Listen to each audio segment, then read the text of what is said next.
తెలిసి తెలియనటువంటి అర్థరహితమైనటువంటి ఒక రకమైనటువంటి అసూయాభరితమైనటువంటి స్టేట్మెంట్లు ఇస్తున్నారు ఆయన. ఆయనకి ఏం మాట్లాడుతున్నారో ఆయనకు అర్థం కావట్లేదు. ఎక్కడికి వెళ్తే అక్కడికి లీగల్ నోటీసులు ఇవ్వడం, ఓ గవర్నమెంట్ యంత్రాంగాన్ని పెట్టుకోవడం వెనకాల. అంటే గొడవ పెట్టడం తప్ప ధార్మికంగా ఒక్క అయినటువంటి అంశం కూడా ఆయన చెయ్యట్లేదు. ఒక ధర్మానికి ఒక ఎతికి ఉండాల్సిన లక్షణాలు ఏమున్నాయండి? నిద్రలేస్తే ఫేస్‌బుక్కుల్లో కూర్చోవడం, నిద్రలేస్తే ఫేస్‌బుక్కుల్లో స్టేట్మెంట్లు ఇవ్వడం, నిద్రలేస్తే అసలు ఎతికి ఉండాల్సినటువంటి లక్షణాలే ఆయనలో కొరవబడి ఉన్నాయి. వీటన్నిటికి ఆయనే సమాధానం చెప్పాలి. మేమందరం ఎదురు చూస్తున్నాం. ఒక యతివై ఉండి 24 గంటలు నీకు విద్వేషభరితం ఏమిటి? ఎక్కడ పడితే అక్కడికి వెళ్ళటం ఏమిటి? జగద్గురువుల ఆదేశం నీకు ఆదేశం కాదా? భారతీయ తీర్థుల్ని జగద్గురు అని నువ్వు అన్నప్పుడు వారు చెప్పినటువంటి మాట శిరోధార్యం కాకపోతే ఆయనను జగద్గురు అనే పదం ఎట్లా ఒప్పుకుంటున్నావు నువ్వు?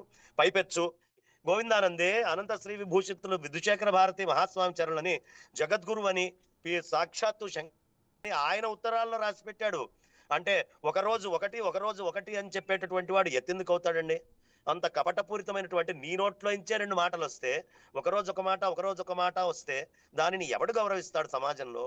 ఒక యతి స్థాయిలో ఉండాలి. ఇదే నోటితో ఒకప్పుడు విధుశేఖర భారతి స్వామి వారి పాదాల దగ్గరికి వెళ్ళి పడి ఆయన్ని ప్రార్థన చేసి నమస్కరించి అక్కడ కూర్చొని ఆయన తీర్థ ప్రసాదాలు ఎప్పుడు ఇస్తారా అని ఎదురు చూస్తూ, నేను విజయవాడ వెళ్ళినప్పుడు విజయవాడలో స్వామివారి కోసం ఎదురు చూస్తూ కూర్చున్నాడు ఆయన. ఎవరు? ఇదే అలాంటి గోవిందానంద? ఈ స్థితి నుంచి గోవిందానందే తనకేదో ఒక కోరిక విధుశేఖర ఉంది. భారతి పాదాల దగ్గర కూర్చొని ఆశీస్సులు తీసుకున్నాడా? ఆ వీడియోలు ఇస్తా తీర్థాలు తీసుకున్నాడు. ఆయన లెటర్ హెడ్ మీద జగద్గురు అనేటటువంటి పదాలు, శంకరాచార్య అనే పదాలు ఇవన్నీ కూడా వాడారు.